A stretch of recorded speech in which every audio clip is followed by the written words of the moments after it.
it's a little terrifying because you absolutely cannot miss. Goalies now are completely out of premium. Not, right? Like, Canada doesn't have a ton of great options. Welcome to the Hockey News Big Show. I'm your host, Katie Gaus, joined every week by Michael Traikos and Ryan Kennedy as we kick off our Friday discussion of all things happening around the NHL. And guys, it's been an incredibly competitive NHL season so far in terms of where teams are sitting when you pull up the standings every single night. So to break it down a little bit, to add to kind of how polarizing this really is, only 6 points separate first place and last place in the Eastern Conference. The whole thing, 6 points.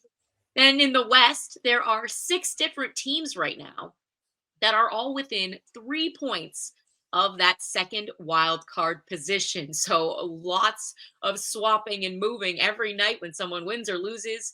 We'll start it off with you, Ryan. Is this the tightest / most competitive NHL standings that we've seen at this stage of the season in quite a while, maybe ever? Because it feels that way.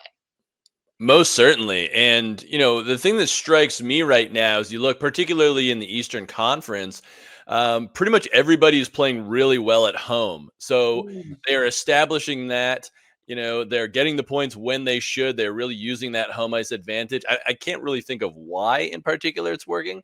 Yeah. And then, you know, you look over in the West and, you know, obviously teams are having success there. The Los Angeles Kings are kind of the outlier where they've been dreadful at home.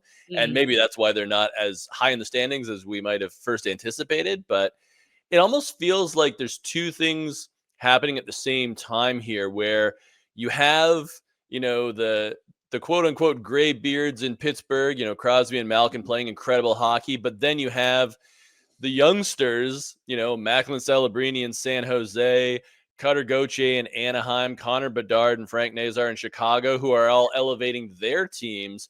So it's basically like folks of all ages are playing fantastic. And I don't know if we've really ever seen that. I wrote about it this morning, Ryan. This is the golden age of hockey that we're experiencing. Like 17 years separate Crosby from Cutter Gauthier, and they're both tied for the goal scoring lead. Wow. You know, Macklin Celebrini is tied with Jack Eichel. Again, you know, one guy is a teenager who can't drink in the States, and the other guy, you know, was drafted the same year as Connor McDavid. And, you know, it really is insane. The other thing I'll mention, Ryan, who in the East did we pick to say, oh yeah, for sure they're going into this year as a lottery team? And usually that's the case, like where you go, oh, you know, Calgary, for sure they're going to be a lottery team. In the East, like I think you and I might have been like, oh, the Islanders probably are going to be that team, or maybe the Flyers. But you talk to management or you talk to the players and they're like, no, well, we still think that we want to be competitive. And I think we're seeing the kind of the fruits of that right now. I mean, I think a lot of us joked about the whole Pittsburgh being a lottery team thing for a very substantial amount of time. But Crosby says, no way, never with Crosby. He won't let it happen. I know, Michael, when you make the point about some of the crazy age gaps that we've got going on, I saw somewhere the other day that Matthew Schaefer was 12 during the pandemic. And everyone was like, no, what? Like we've gotten a lot of perspective, and I think it's safe to say a lot of us are feeling aged by some of the success we're seeing from some players this season. But another thing that we're seeing this year, guys, is quite a few, quote, new teams, maybe outside of the usual suspects, hanging out at the top of the standings right now. So we've got Montreal, Detroit, and now Boston, who's on their little 5-game win streak, at the top of the Atlantic. 1, 2, 3. There they are. Pittsburgh is second in the Metro. Utah is third in the Central. Anaheim and Seattle in the top 3 of the Pacific. So of all these fun new teams that are making a splash and are playing really good right now, which one do you believe in, Michael, the most to be there in the playoffs when it counts at the end of the season? I'm going to go with the Habs, Katie. And, you know, we saw glimpses of what the Canadians were going to be last year when they, you know, probably overachieved and made the playoffs. But, you know, since then, they've gotten a little younger by grabbing Demidov, who's been playing out of his mind. But, you know, a lot of their guys have also got matured. And, you look at the game that Nick Suzuki has right now and Cole Caulfield, and I think both guys are playing themselves onto their respective countries for the Olympics. They're getting great goaltending, not from Sam Montembeault, but from Jakub Dobich, who, really is saving them right now. But I look at the Montreal Canadiens, and, while there probably is a weak spot down the middle where they'd love to have a Nazem Kadri probably later in the season, playing a Nick Suzuki. Not a whole lot of weaknesses in that lineup. It's just a fast, skilled offensive team that is getting the goaltending that they need to be a playoff team. So for me, they are as close to a lock as you're going to get, I think, in that Atlantic division. Before I get your thoughts on your team, Ryan, you're our resident name guy. I've heard recently some questions on whether it's Ivan or Ivan Demidov. What are we thinking? What's going on? He's changing it up.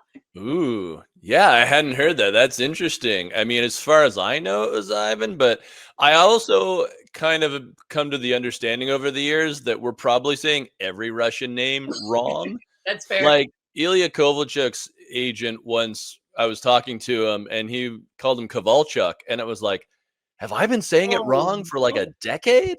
So I think they kind of like anglicize it a bit, and it's a different alphabet, so you get those different spellings where it's like, oh, is there an I on the end? Is it an IY? Is it two I's? That sort of thing. So hey, the way he's playing, however he wants his name said, that's what we'll say.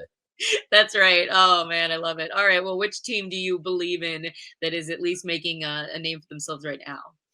I'm going to go with the Utah Mammoth, and part of it is because they've had a tough schedule so far. They played 9 games on the road, only 5 at home. They have a winning record on the road right now. They're 5-4, and then they're almost unbeatable at home. They're 4-1. So you figure like things are eventually going to get easier for them. And, we've seen this elevation from players like Logan Cooley, Dylan Guenther, Nick Schmaltz, who we'll talk about later. Right. I just think that overall, this is a team that they're coming into their own, maybe a little faster than some people anticipated. But, with JJ Paterka coming in, that was like sort of a perfect fit for them. And with St. Louis struggling and Minnesota struggling, all of a sudden there's a lane where you don't have to necessarily be better than Colorado, Winnipeg, and Dallas, although they are better than Dallas right now. That wild card spot is open for you, and I think that's kind of nice for a team that's trying to break into the next level. It's like you don't have to be perfect every game, just make sure you're consistent. And right now, Utah is just playing great hockey. That's fair. All right. Well, speaking of being consistent, we're at that 1 month into the season realm now. And there have been quite a few teams that have been, for the most part, pretty consistently not great. And they find themselves in some precarious positions in the standings department. So which coach or GM is on the hot seat? We've got the Preds, who are continuing to find struggles. Ryan O'Reilly getting really honest with his interviews after last night's performance. And I mean, I've never heard a player speak that way about themselves, really taking it hard. So things are not great in Nashville again. We've got Jim Montgomery and the Blues are struggling. Lindy Ruff and the Sabres continue to kind of middle their way around. And then the Flames, not sure what is happening there. There's a lot of options. So which coach or GM or both, Michael, are you feeling like is getting a little worried? Yeah, it's got to be Andrew Brunette for me with the Nashville Predators, Katie. And yeah, you hit it right there on the head. When players are pointing the fingers at themselves, like Ryan O'Reilly did, sounding very much like he did when he was with the Buffalo Sabres, saying like, not even fun for him to be at the rink anymore. Now he's saying can't even make a 6-foot pass. That sounds alarm bells off in the organization, because you don't want your players talking like that. It's one thing to have the fans be all over the coach, but when the players are saying, I don't even know if I can play hockey anymore. He called himself which is basically what Ryan O'Reilly's saying. If I'm Barry Trotz, I'm making a call right away saying, okay, something's got to change, and enough is enough, because this is a team that is just losing games, losing them poorly. And the players, from O'Reilly to Stamkos, throughout the whole lineup, no one is really having a good season there. Ryan, what do you think? Well, just to finish up on that tip, when the best thing that happens to your organization is getting made fun of on Saturday Night Live, the things are in a bad spot in Nashville. Like that was the highlight of the week. Right? That was like the best thing that's happened to them all season, right? They need to get Chase Kidd into the lineup stats. They need some sort of offense coming in there. But I'm going to go over to Calgary, and I'll group together Craig Conroy and Ryan Huska because I'm not sure what's going on with the organization right now and what they're trying to accomplish, right? So you have Zane Parekh, who has played 10 games, but we talk about that 10-game mark for contracts. It's not as big a deal, I don't think, as it was a few years ago. Will they loan him out to the World Junior team? Will they send him back to junior? Because they're not using. He's played 10 games out of 15. So, for a 19-year-old who can probably help you and is certainly dynamic. Yes, he'll make mistakes, but when you're the worst team in the league, like, what are you trying to accomplish right now? Like, did you think you were going to win this year? Nobody else thought you were going to win. And it's like, I know you're always trying to win, but there's also rebuilding years. And what I see from Calgary right now is, Parekh is kind of like in limbo. Connor Zary has 2 points. Matt Coronado has 3 goals, and Matt Coronado had 24 last year. Connor Zary is, so far in his career, he's young, obviously, but, he's been sort of a half a point per game guy. And those are young players. Like, those are the ones that you should be building up somehow right now. And maybe we'll see them trade some vets. Mike mentioned Nazem Kadri earlier in the show. We've talked about Rasmus Anderson, a bunch of times already. And maybe they're just seeing what's going on. But I kind of feel like if you're the Flames, like, this is a bottoming out year. It's like, just play the kids, Just play the kids or make a decision. And, and again, maybe they send Parekh to the World Juniors, which would be great. But right now we haven't heard anything yet. And what I just see is a struggling team that's not really accomplishing anything. Ryan, what did you see out of Calgary last year? Because they almost made the playoffs and with pretty much the same roster. Was it just a matter of so many teams around them were terrible, like the Vancouver Canucks, or is this just a total regression? Yeah, I think you make a good point there where they were in a pretty top-heavy division. So, yeah, they were playing Vancouver. They were playing Anaheim and San Jose, who were both in the bottom. And I think that, at that point, Kadri and Anderson, we weren't really discussing them as trade fodder as much as we are now.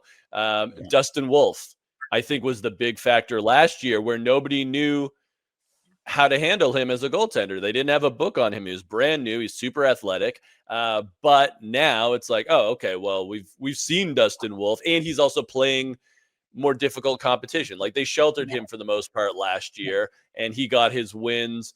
Like he said, like he didn't, this summer he told us, like, I haven't faced Connor McDavid yet. It's like, okay, well, once you do, you're in for a treat. By the way, he's pretty darn good. Boy. Are you in for something there? Yeah. That's awesome. That's great. Oh, I like it. Yeah. Well, I mean, some of the things I hear coming out of Calgary are like, okay, with the guys getting traded out, and like you said, kind of letting the kids play. Maybe the ultimate move is to play for the kid, and that is Gavin McKenna. Yep. Get to the bottom. Having him go to Calgary with the new building coming up. With some young talent that is exciting, that will be exciting. That's an instant 180. If you're a GM, your job's in jeopardy. Nothing's going to save Conroy like getting Gavin McKenna, but we'll see how the season continues to play out. All right, how about Utah? Nick Schmaltz just killing it, dominating, scoring, putting up really impressive points to start the season. Probably one of his best starts, maybe ever. The Mammoth. It's such a weird name. Let's be honest. We were talking about it at the game the other night. You can't short form it. Like, there's no short form for Mammoth. The Mammoth. I'm still getting used to that one. I'll call him Utah as much as I can. So Utah reportedly interested in trading him over the summer, but then they kind of had to think about this hot start he's having. What is going to happen with Nick Schmaltz? He's a pending UFA. Should the Mammoth be interested in signing him sooner than later? What do we kind of see as the best way to handle Nick Schmaltz right now, Michael? It's a great problem to have if you're Bill Armstrong. And I chatted with the GM of the Mammoth the other night because Utah was playing Toronto. Right. And, Bill Armstrong is just, he's on cloud nine right now because, he's coming from, being an Arizona Coyotes GM where he thought that they were going to be in the business of developing players for other teams. And he's like, it's such a relief and so nice that we're actually able to sign these guys and keep them around. Right. Now, the question is, do you keep around Nick Schmaltz the same way you've been able to keep around like a Logan Cooley and Dylan Guenther and others who you've signed to long-term deals? And, I would argue, maybe not. They do have a lot of offense. That doesn't mean that if I'm Bill Armstrong that I'm entertaining any trades to Schmaltz. And already we're hearing that there might be rumblings of Toronto trying to procure a guy like Schmaltz, who played with William Nylander back in Chicago when they were minor hockey kids. I think they were playing for Anders Sorensen's mission team back then.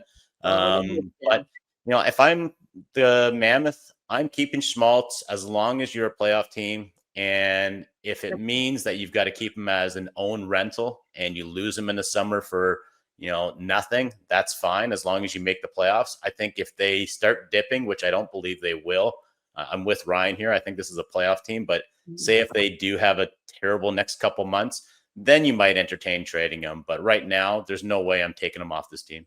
Mm-hmm. Yeah, I agree. And I also kind of think like with Nick Schmaltz, the motivation of a big new contract is a fantastic thing for a player. Yeah. So, maybe you say to him, like, you know what, Nick, we love you. Let's talk at the end of the season, like before free agency, obviously. But let's keep that carrot dangling in front of him where it's like it could be a big money deal. And, if you're Utah, the good thing now is, if you're Bill Armstrong, is like you can spend money. It's not Arizona. You don't have to run it by the owner to make sure the check's going to clear. Right. You can go out, and you also have, an organization. You have a city that has embraced hockey right away. You have a space where the players like to be there, where it's super nice.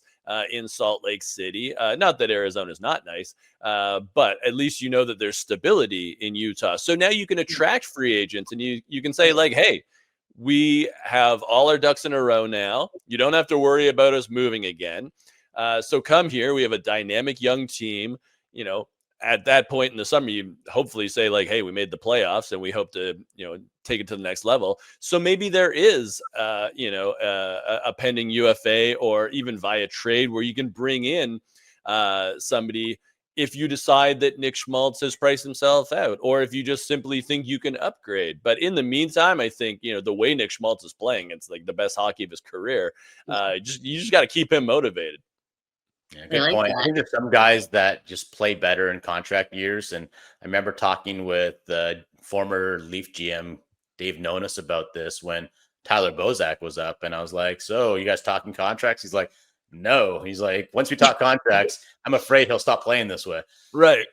It's great. It's so true. I mean, again, he's got more motivation than anybody to get paid. And whether that's with Utah or somebody else continuing to see what he's doing this season, got a lot of motivating factors for Nick Schmaltz. He's a big part of what's happening with that Utah team. And I hope they're a playoff team because they've been super fun to watch. All right. It is Hockey Hall of Fame weekend. So many great names and so many great stories being shared over the course of this weekend leading up to the induction ceremony. And some highlighting names, of course, we've got Joe Thornton, Duncan Keith, Alex Mogilny, some awesome names for Mogilny, obviously. Been a long time coming. He has opted out. I was listening to the radio. The guys were talking about, like, has anyone just flat out said no? Like, that was, able to be there and he just would have said yes if they inducted him 10 years ago. Yeah, really. Okay. So I actually don't blame Almo for this. Yes. Okay. Totally fair. I concur with that assessment as well. Regardless, some great names, and with them come lots of great memories and great stories and great hockey moments. So, Michael, start us off for you of the inductees that I just mentioned. What's a favorite story or memory from one of them? Yeah, so I got to cover Duncan Keith when they won the Cup in 2005 with the Chicago Blackhawks. He was the Conn Smythe winner, pretty much unanimous winner that year. As you may remember, he never left the ice. Like he averaged over 31 minutes throughout the playoffs.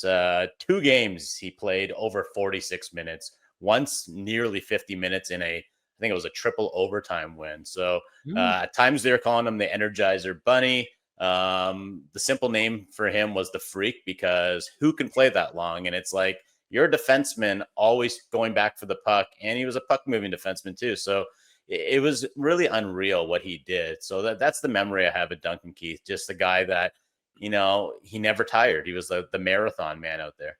Mm-hmm. Yeah, Ryan, what do you got? Who's a good memory for you from these awesome players? Well, I think about Joe Thornton kind of on and off the ice. Like the first player ever to win the Hart Trophy when traded during the season, Awesome. Going from the Bruins to the Sharks. And then I also think just, the fun of Joe Thornton, particularly later on in his career, the famous walking around, I think it was walking around Pittsburgh with Brent Burns, shirtless with giant beards. Like that just started like a whole cottage industry of people loving Joe Thornton on another level. And, he became this great personality the longer his career went on. And, I just think he was the kind of guy that really elevated the sport, where it's like, personality is good. People should talk, hockey players should talk. They should have fun. If they walk around Pittsburgh shirtless looking like ZZ Top, I'm all for it. And then with Mogilny, just like all the stories about how, he put things into perspective, snapping back at Mike Keenan when he yelled at him one time and was like, hey, the Russians they threatened my family. Do you really think I care if you yell at me? Like, come on now. I defected. I've been through some real stuff. Yeah. This is a hockey game. Yeah. Fantastic. It is such a great event. It's a great opportunity to reflect back on, the reasons why that these guys are such prolific members of the hockey community. And it's not just based on cup wins. It's not just based on stats. It's a lot of the times very much who they are and what they've meant to the game in a greater sense. All right. Well, for over the 75 years in existence, the Hockey News has been your ultimate hockey fix. So now you can get 12 issues delivered straight to you, packed with stories, stats, and a bonus issue, a little gift to kick things off, especially as we head into the holiday season. Everyone should be thinking about the best gift they can give the hockey lover in their life.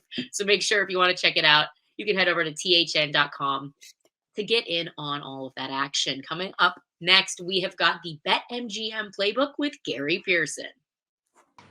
Welcome back to the Hockey News Big Show. We've got sports betting analyst Gary Pearson joining us for the BetMGM playbook. Gary, thanks for being here today. We're going to discuss some intriguing odds for teams to make or miss the playoffs. You got some good stuff for us on this one? I really hope so. So all right. I think we should start straight off the bat with Pittsburgh. I mean, Perfect. What a story coming out of Pittsburgh. First, I'd love to address Sidney Crosby and what he's doing at the moment. I mean, 38 years old, and he's scored 11 goals. Now, interestingly enough, Crosby, I think his shooting percentage is over 31 at the moment. So there is a really strong chance of, some forthcoming regression. It's almost double his previous best scoring percentage. But what an absolutely brilliant story coming out of Pittsburgh with the rookie head coach too. And what an amazing thing it would be for him to sustain what he's doing right now as we go into the Olympics for Canadian hockey fans. Right. Obviously, everyone knows what type of leader he is, but for him to score as many goals as he is right now is just phenomenal. On the Pens, playoff front. Yes. They're it's just an incredible story. As we said, Muse, rookie head coach. We got 2 goaltenders that are, everyone loves a good redemption story. And I think that Silovs and Tristan Jarry are providing that. Silovs, obviously, last year in Vancouver, he was pretty much a guaranteed loss when they put him in the goal. It was that bad. Like, he lost 7 of the first 8. In my opinion, like, he probably would have gone down to the minors had they had any choice. Like, obviously, Demko was injured, and they needed to put him in for a little bit. After he lost 7 of 8, they obviously didn't play him for quite some time. And then you have Tristan Jarry, who was sent down to the minors last year, to work on his form, to work on his confidence. So it's an incredible story. Whether they can sustain what they're doing, what are your thoughts, Michael? It's pretty incredible. Yeah. Hey, I love a story about an old guy. Okay, so for us old guys, there, Gary, seeing a 38-year-old Crosby and a Malkin who's going to be 40 next year, it makes me happy. It makes me want to strap on the blades again and get on the ice. But 17-year gap between Crosby and Cutter Gauthier, who is also tied for the league lead in goals. The one team I'm curious, Gary, the Ottawa Senators. Like, it hasn't been the start that they've been hoping for. That was a team that almost gave Toronto trouble in the first round last year. What are you hearing about the Sens and their playoff chances? Yeah, so where the Sens are at right now is they're just trying to hold on for dear life until their captain comes back. We all know he's the heart and soul of the team. And whether or not he's back in the next 4 to 6 weeks, obviously with the timetables not really confirmed yet, but they need to hold on. And there's a couple factors that are going to be really important in them holding on. Obviously, goaltending again is a huge thing right now. You have Omar, who has the worst goal saved above expected in the league at the moment.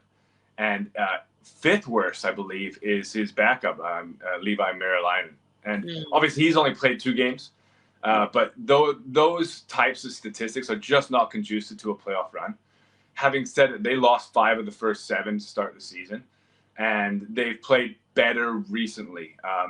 I think what will be quite determined of how their playoff chances look when Tkachuk comes back, because they have a massive road stint coming up end of November through December. I think they play something like 11 of 14 on the road or 10 of 13 on the road. Massive West Coast road trip, and then another 3 on the East Coast before getting a bit of a home stint. So I think that could be really crucial, and that's kind of when the time, I think, prospectively, they're looking at Tkachuk coming back. So I think it's right now. I think they're going to be okay.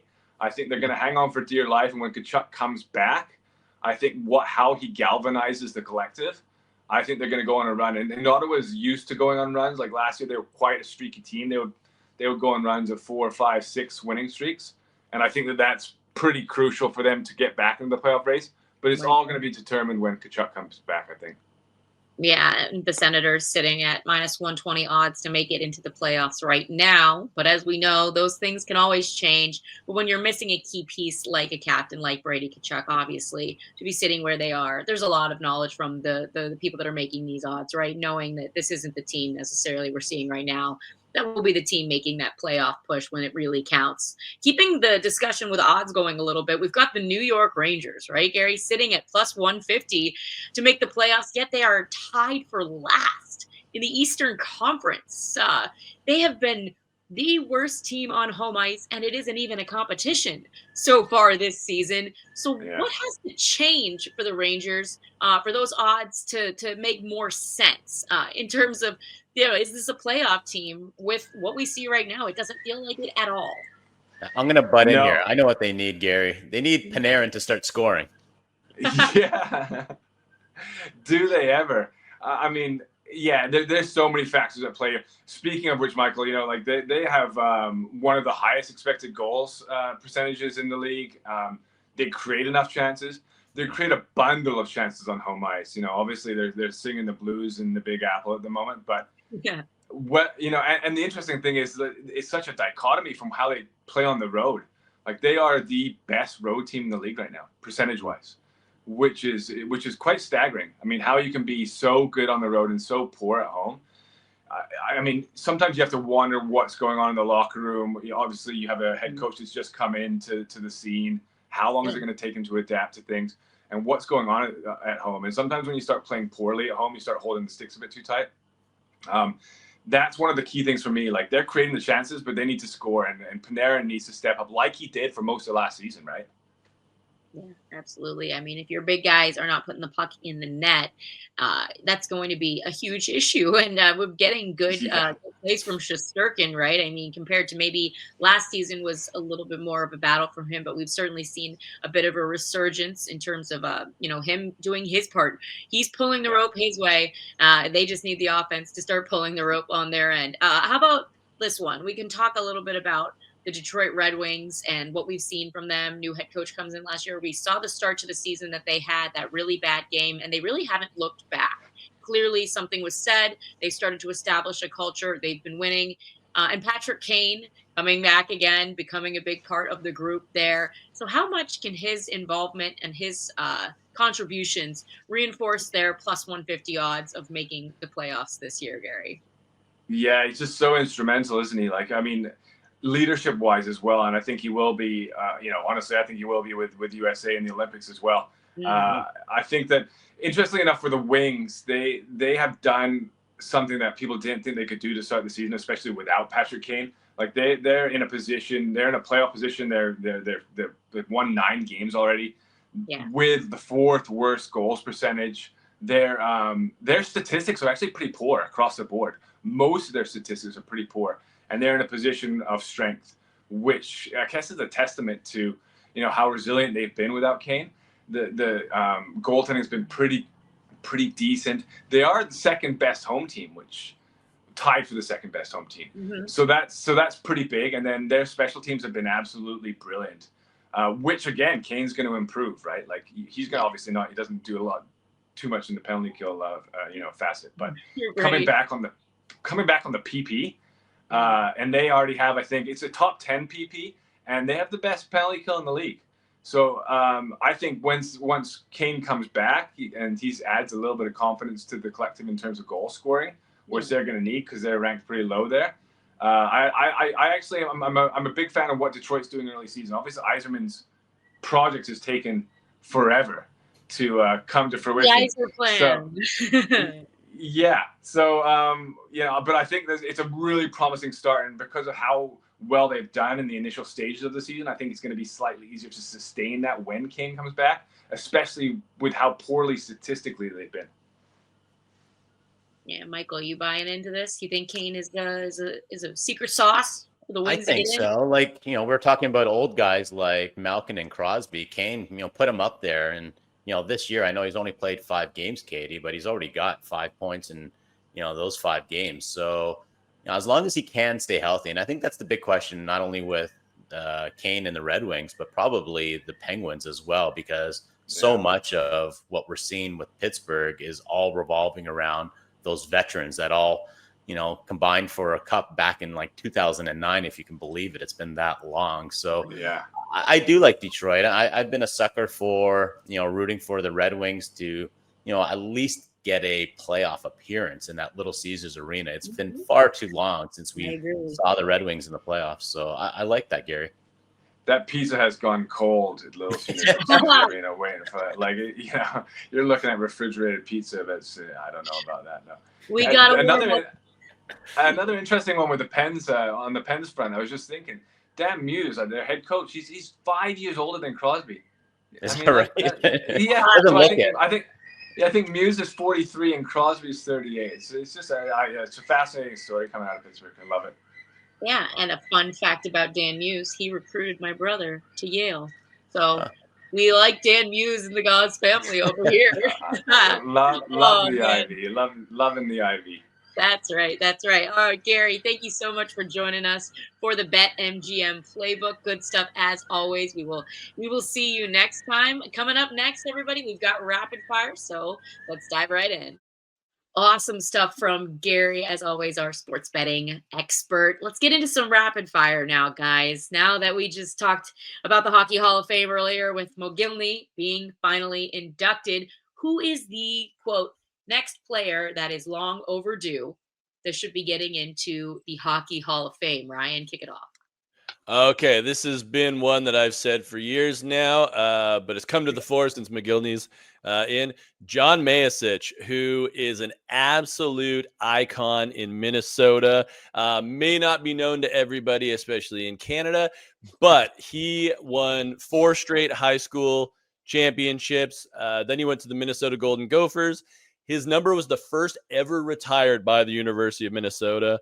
He won a gold medal at the 1960 Olympics with Team USA. He never had an NHL career because NHL teams in the original 6 era really were not scouting Americans whatsoever.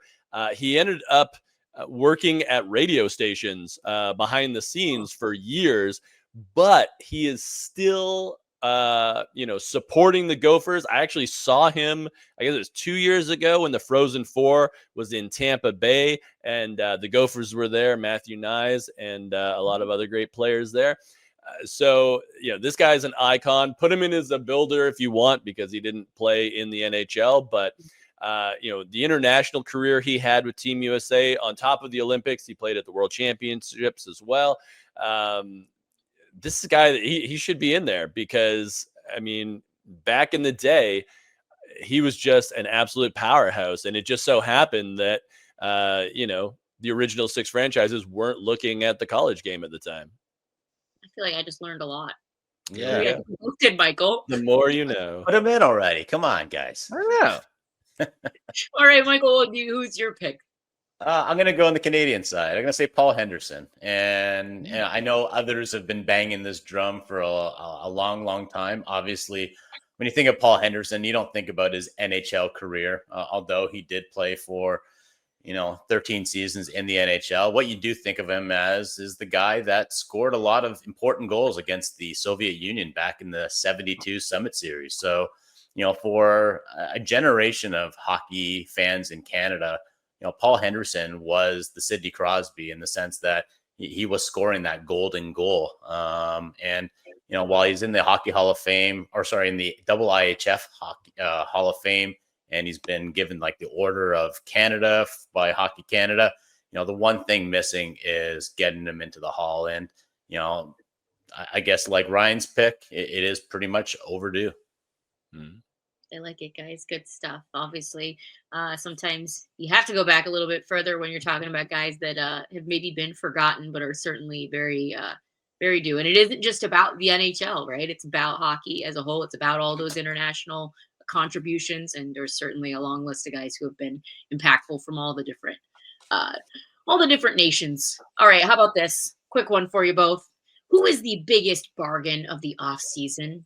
The biggest bargain signing so far that we've seen from teams that are just like, whoa, low money, big impact. Who do you got, Michael? I'm going Montreal and going Jakob or Jacob. I don't know how Ryan likes to pronounce it, but Dobich. Probably Jakob. Okay, yeah. Jakob Dobich or Dobes, as I like to call him as well. Signed a 2-year contract worth AAV of $965,000. Yeah. That is a very good deal for a guy that is now carrying the Montreal Canadiens to the top of the standings right now. He's got a .920 save percentage and picked up his first loss, albeit in overtime. So he's 6-0-1, doing great things for those Habs. Mm-hmm. Yeah, stepping up big time. All right, Ryan, who do you got? I will stay in the crease, and I will go with a real steal of a free agent, Dan Vladar for the Philadelphia Flyers. For several years now, we've talked about how goaltending has held the Flyers back. Not so much anymore. He's making $3.35 million a year, and he's been fantastic. 2.18 goals against average, .917 save percentage. He's giving Philly consistency in net, and that is so important for a team that is trying to work its way up the standings. Pretty incredible deal if you think about it, and they got him for 2 years as well. So he's winning hockey games. He's a veteran, and now the Flyers are in a much better spot than they were last year. And we've kind of seen the effect of not having the safety net of Vladar for Dustin Wolf in Calgary. Really, Exactly. polarizing the impact that he had, whether or not he was getting as much credit for it while he was there. All right. Well, last night, Thursday night, we saw Sidney Crosby and Alex Ovechkin going head to head for the 99th time. Guys, we have been so spoiled watching these two match up for as long as we have because they've both been able to play in this league forever, it feels like. We never want them to leave. Crosby, of course, sort of feels like he's still got plenty of juice left in the battery to keep it going. And Ovi, he's made so much history now. He's kind of checked off all of those boxes that at one point we weren't sure he would do. So do we think in general that maybe with more on the Ovi side of things, this could be the last season of the Crosby-Ovi matchup? What do we think? Yeah, I think this is the last season for the rivalry. I think Ovechkin's probably gonna call it a day after this season, because if you think about it, he got 900 goals, but it took a lot longer than we thought it would. Figured it's like he would do it in like the first week of the season instead of sort of a month or so in. I don't think he's going to get 1,000. And so if you're not, if you don't have that like nice round number to shoot for, I think the motivation is kind of lessened now. And I mean, maybe Washington makes a playoff run this year. I wouldn't really, put money on it. They would certainly not be the favorite in their division or in their conference. So I kind of feel like this, it's like Ovi has accomplished incredible things. He's the all-time goals record holder. Now it's time to move on to the next phase of his life. I do think Crosby will be back. I think Crosby, obviously the way he's playing this year, I mean, looks like he could play for another 5 years. Yeah. All right. So Michael, the follow-up then I have for you, because I think we kind of feel that same way, but yeah, I agree completely. Yeah. 900 goals. Is it ever going to get broken? It won't get broken. No. Yeah. I think at one time people were looking at Austin Matthews and, the scoring rate he was on. But yeah, what Ovechkin did was just unreal. It was special. It was similar to obviously what Wayne Gretzky did. And we didn't think that was going to get broken. But yeah, I just don't see it happening. Ovechkin had that shot and no one takes slap shots anymore. So yeah, it's harder to score when you have to like weave through, defense and then pick a corner. With Ovechkin, he could really just wind up and score from wherever he wanted. Obviously, it used to be or typically is right where that half wall hash marks is. But his office, yeah, I'm with Ryan. Like there's nothing more for him to accomplish. He's got his cup. He's got all the milestones. It's like what else do you want from him? Yeah, the only thing I would say about the 900 goal mark is we're going up to 84 games very soon, and young players are coming in more prepared than ever. So could we, in sort of 15 years or so, be looking at like a Gavin McKenna or maybe even a Max Celebrini or a Connor Bedard and saying, oh, they're getting up there? Oh, well, we hope so. You never know. Yeah, it's tough. Like you just look at how many goals Ovechkin scored as a rookie, and then it's just he never slowed down, really, right? Like his slowing down was like he had 40 goals this year. Yeah, and he played so many games every season. Like he did not miss that many games in his career. When you really look at it and you break it down, it's actually remarkable, especially as he's gotten older. I mean, even when he did have injuries, he still managed to somehow make up for the lack of games with more scoring when he did get on the ice. So, all right, real quick follow-up, because I just think this is funny and I wanted to bring it up. Obi 900 goal. Jordan Binnington will go down in history as the guy who stuffed the puck in his pants, got caught, and was asked to give it back. The next day, he said, oh, well, it kind of felt like I had an assist on that one, but I had full intention of giving it back to him. Michael, true or a lie? Big time lie. And this is why guys hate Jordan Binnington and why I love Jordan Binnington. Like he is the NHL's heel, and the NHL needs heels. Okay? We need our Matthew Tkachuks, we need our Brad Marchands, and we need our Jordan Binningtons who are going to stuff pucks in their pants rather than give it to the linesman. So good on Jordan Binnington. Stay true, man. All right. We need this fire when Canada goes into the Olympics. Michael's team villain. I like it. Ryan, do you believe him or no? I do not believe him. I think that, he would have kept it. And if anybody had asked him later, he would have given them a puck and said, yes, this is totally the puck. Or is it? Maybe it isn't. No, it is. I'm just kidding. Maybe it is. Total villain behavior from Jordan Binnington. Like throwback to when he threw a water bottle at Nazem Kadri. I mean, just so many good memories with Binnington. All right, one more for you, Ryan, real quick. I want to get your thoughts on this. There have been some meetings between the CHL, Hockey Canada, the USHL, USA Hockey, and the rumors are swirling. This was all at the NHL's offices, right? They're facilitating this junior hockey come together, kumbaya kind of a moment with what's going on right now. But there was rumors swirling that the USHL could possibly be making a move to join that CHL umbrella. Have you heard anything? Well, I mean, there's definitely rumblings there. And what I think is interesting is that if you had the USHL under the CHL umbrella, then all of a sudden you don't have to worry about transfer fees for players. You don't have to worry about any of that kind of movement. It wouldn't be as messy. And it would give consistency for the NHL. Like, obviously, the NHL is very interested in these developmental leagues, and they want them all to be successful. I talked to Bill Daly about this in the summer, and he was like, it's important for there to be, high-level junior hockey in the United States, and the USHL provides that right now. So they are very invested in the success of the USHL. If the USHL were to be under that same umbrella, then I think the level would rise. There would be different standards, obviously, in terms of players getting gas money, things like that, training facilities and whatnot. And I know the USHL is trying to improve things like training facilities as we speak, and sort of off-ice training. But I think it would be probably pretty great for junior hockey, and also very intriguing for the Memorial Cup. Do you just go with 4 champions? I don't know what that would mean for the host city, but that would be intriguing. Michael, were you going to let us in? Yeah, no buy-in for or no automatic for the host city. I kind of like that.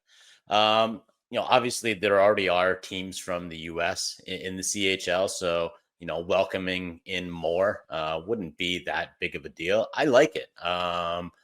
I don't think we necessarily, like Ryan, we don't have that Canada versus US rivalry within the CHL, like when teams like Erie or Spokane play. But this would probably ratchet up that rivalry where it would be like, hey, who is going to be the Memorial Cup winner? Is it going to be a US team or a Canadian team? So you can see a lot more juice kind of happening there. Yeah. And you look at the new CHL versus NTDP series, that was like, ooh, okay, this is going to be fun. Unfortunately, the NTDP is kind of in a trough right now. So they're probably going to get slaughtered this year, just like they did last year. But the concept is very good. Yeah, I mean, again, ultimately, like you said when you talked to Bill Daly, they want good development for these future NHL stars. And if that means that everyone needs to get on the same page and come together, it's going to benefit the players. It's going to benefit the NHL. And I think, like you just kind of mentioned there, it could really improve the overall kind of competitiveness from a viewer standpoint and fan standpoint as well. So something to keep an eye on. All right, guys, good stuff. So many things we talked about today. Again, a big thanks to Gary Pearson for joining us to talk all things BetMGM sports. But that does it for this episode of the Hockey News Big Show. For Michael Traikos and Ryan Kennedy, I'm Katie Gaus, and we will see you all next week.